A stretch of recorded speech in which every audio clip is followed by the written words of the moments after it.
ठीक, देखिए एक example third law of motion में, चूंकि रिकॉर्डिंग स्टार्ट किए एक बार फिर से लाइन बोल देता हूं कि हम लोग बात कर रहे हैं थर्ड लॉ ऑफ मोशन की, जिसकी टैग लाइन है, मेन उसकी डिफिनीशन या कह सकते हैं जो नियम है वो है कि for every action there is equal and opposite reaction.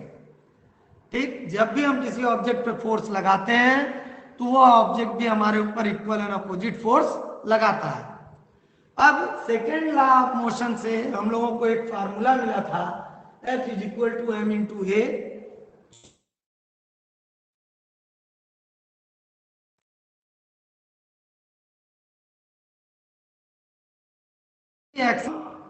हम उस फोर्स को कांस्टेंट मान लेंगे, और कांस्टेंट मानेंगे तो हमें मिलेगा acceleration is inversely proportional to the mass of the object.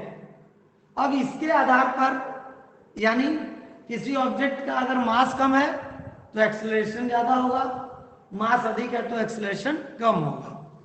इसको समझाने के लिए मैं एक एग्जांपल आपको दे रहा हूं कि मान लीजिए एक फुटबॉल है और एक प्लेयर है।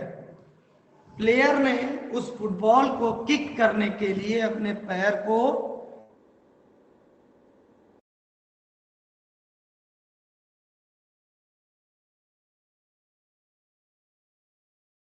पीछे, Sir, your अब voice is फुटबॉल not और coming. प्लेयर दोनों के बीच स्ट्राइक हुआ, तो जितना फोर्स फुटबॉल पर प्लेयर ने लगाया एक्शन, फुटबॉल ने भी प्लेयर पर उतना ही फोर्स लगाया होगा एज ए रिएक्शन।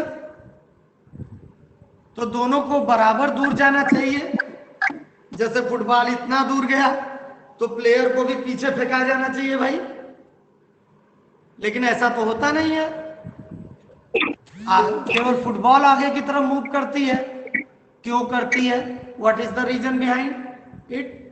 तो रीजन ये है कि जो प्लेयर के पैर का मास है वो ज्यादा है, तो उसका एक्सेलरेशन कम होगा, उसमें एक्सेलरेशन कम प्रोड्यूस होगा, वो धीरे से पीछे जाएगा।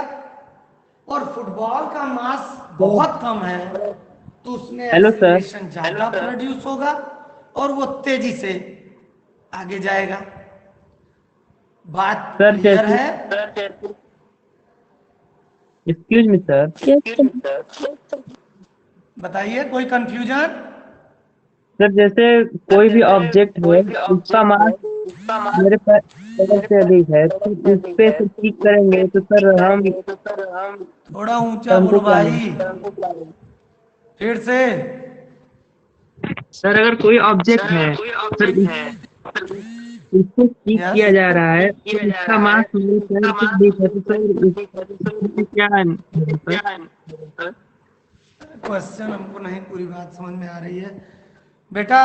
किसी को समझ में आ गया हो क्वेश्चन तो और कोई बोले। वो कह रहे हैं किसी का मास अधिक है, उसके बाद और सर उस पे क्लिक करें तो फिर क्या होगा? अच्छा क्या होगा, बहुत अच्छे। ठीक है, जैसे वाल का एग्जांपल ले लेते हैं, ठीक है ना? वाल का एग्जांपल ले लेते हैं। आपने अभी हाथ का एग्जांपल दिया था मैंने, वाल पे हाथ से आपने मारा था। कभी वाल पे आप पैर से मारिए, मारिएगा मत भैया आप, देखिए अपने रिस्क पे मारना, स्ट्राइक करना, ये मत सोचना कि मनोज सर कहे थे इसलिए। तो कभी चलो पैर मत मारना भाई, नहीं तो सच में तो एक्सीडेंट हो जाएगा कुछ। आप एक स्टिक ले लो, एक लकड़ी का ले लो डंडा, और उस स्टिक से वाल पर स्ट्राइक करो। ओके, तो एक्शन लगा स्टिक से वाल पर, वाल ने रिएक्शन लगाया स्टिक पर। स्टिक का मास वाल की तुलना में बहुत कम है, तो जब वाल का मास अधिक है तो उसमें एक्सेलरेशन बहुत कम प्रोड्यूस हुआ, वाल तो कहीं गई नहीं। लेकिन स्टिक का मास बहुत कम है, इसी वजह से आपने नोटिस किया होगा जब आप स्टिक से वाल पर स्ट्राइक करते हो तो स्टिक बहुत तेजी से पीछे की तरफ रिटर्न होती है। उसके पीछे यही लॉजिक काम कर रहा है, क्योंकि उसका मास कम है तो उसमें एक्सेलरेशन ज्यादा प्रोड्यूस हो रहा है। अब बताइए, आप सेटिस्फाई हैं इस आंसर से या कोई और कंफ्यूजन है? सर अगर हम लोग हिट करेंगे तो उसकी स्पीड क्या आएगा? अगर सर हीट करेंगे अरे सर, अगर अरे भाई अब चलो चलो इसका आंसर भी सुन लो। ये सब 11th के टॉपिक है, ध्यान दो। देखो बेटे, एक वर्ड होता है इलास्टिसिटी, ठीक है। इलास्टिसिटी का मतलब होता है कि हर एक ऑब्जेक्ट की एक लिमिट होती है, क्षमता होती है अपने आकार में चेंज का, अपने अंदर परिवर्तन के चेंज का। जैसे कोई रबड़ बैंड है तो उसको एक लिमिट तक आप उसे स्ट्रेच कर सकते हैं, वो उसकी इलास्टिसिटी है। लेकिन अगर उसकी इलास्टिसिटी से ज़्यादा लिमिट तक आप ले गए तो वो ब्रेक कर जाएगा, या फिर परमानेंट उतने फैल जाएगा, उतने पे अपने पुराने शेप को रिकवर नहीं कर पाएगा। यानी हर एक ऑब्जेक्ट की एक लिमिट होती है, एक इलास्टिसिटी होती है कि उसके शेप में, साइज में आप चेंज लाएं और फिर वो अपने आप को रिकवर कर ले उस लिमिट में।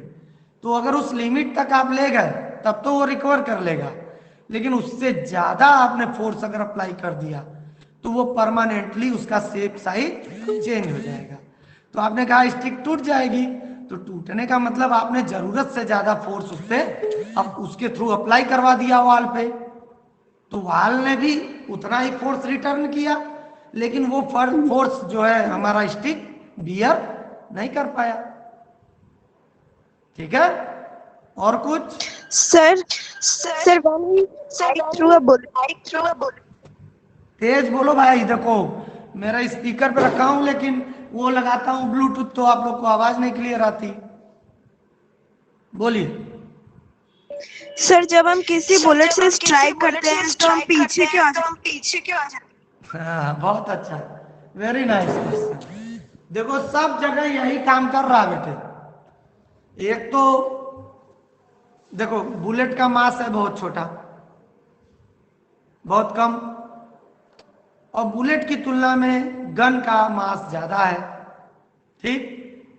तो वीडियो में मैंने मोमेंटम के थ्रू समझाया था कि बुलेट का, देखिए अब ये तो आगे एक टॉपिक और आना है, कंजर्वेशन ऑफ मोमेंटम, वो भी इसमें इंक्लूड कर ही देता हूं। बुलेट का मास कम है और वेलोसिटी ज्यादा है। बुलेट कैसे वेलोसिटी मिला बुलेट को? जो उसमें एक ट्रिगर होता है, उस ट्रिगर को जब हम दबाते हैं तो एक हैमर जाकर अंदर, गन के अंदर एक हैमर जाकर बुलेट से टकराता है।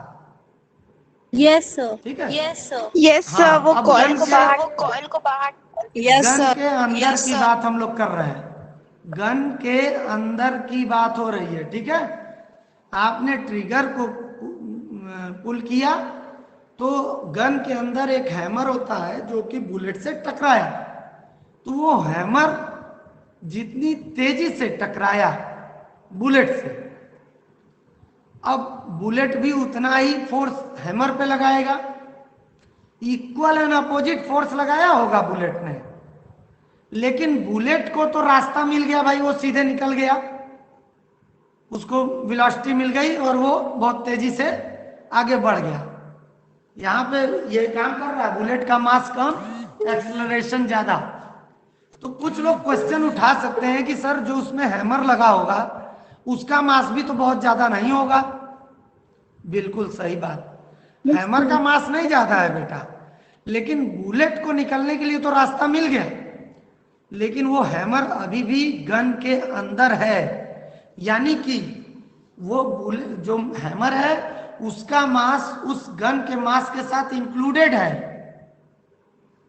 तो अब मास ज्यादा हो गया, मास ज्यादा हो गया तो एक्सेलरेशन कम होगा, कम प्रोड्यूस होगा। इसी वजह से जो गन है वो भी पीछे आती है, इतनी धीरे भी नहीं आती है कि दिक्कत ना हो, वो बहुत तेजी आती है। लेकिन रीजन इसके पीछे क्या है कि बहुत ज्यादा फोर्स उस पर लग रहा है, उसकी वेलोसिटी बहुत ज्यादा है, तो उतना ही फोर्स उसने पीछे अप्लाई किया। और गन का मास क्योंकि भाई अधिक है तो बहुत ज्यादा एक्सेलरेशन नहीं प्रोड्यूस हुआ, तो उसकी वजह से हम बहुत पीछे तक तो नहीं गए, लेकिन एक झटका हमको लगा। क्लियर है? Yes sir. और कुछ? Yes sir. Hello sir. बोलो बेटा बोलो। सर आप जो है स्पीकर ऑफ करके कान पे लगा के बोलो ताकि हमको सुनाई दे। सर जब हम जैसे कोई भी एक रस्सी है, तो कोई अगर भी if will string then sir then it will be broke, then sir how we can fall on the ground sir? And sir why?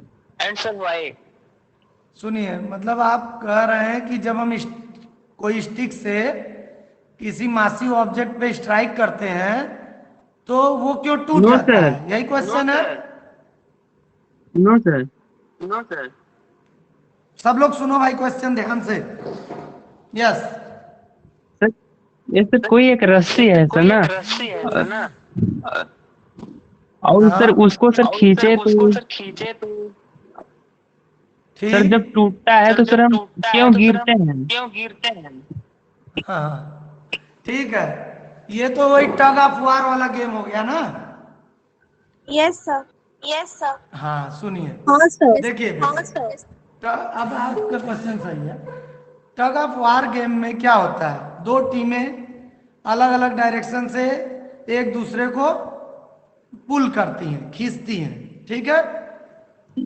तो जब तक दोनों तरफ की team equal and opposite force लगा रही है तब तक तो जो है कोई टीम इधर उधर नहीं जा पाती है, एक जगह पर रहती है, सही है।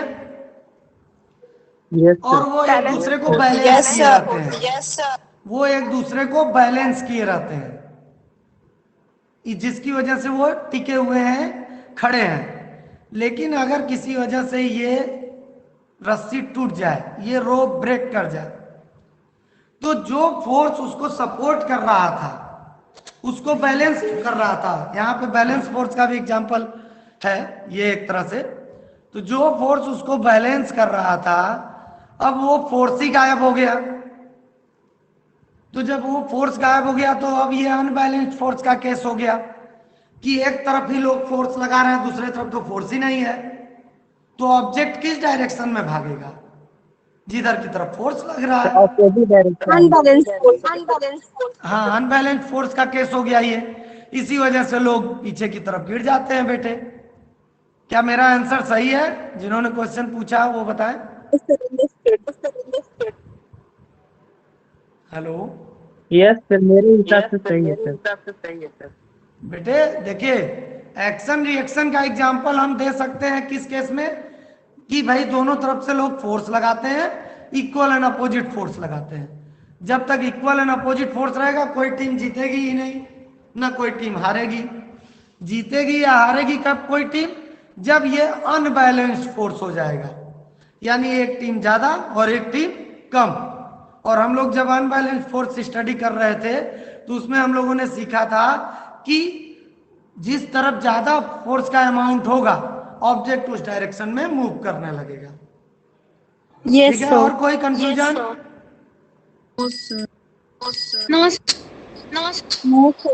Third law of motion clear है?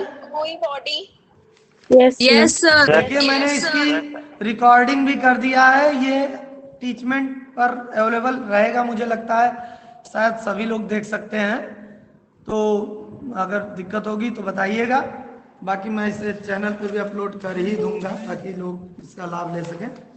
ठीक है बेटे, तो आज के लिए इतना ही रहने देते हैं, कल अब अगला टॉपिक बात होगी। Okay, thank you thank you sir. Have a nice day बेटा। Thank you sir.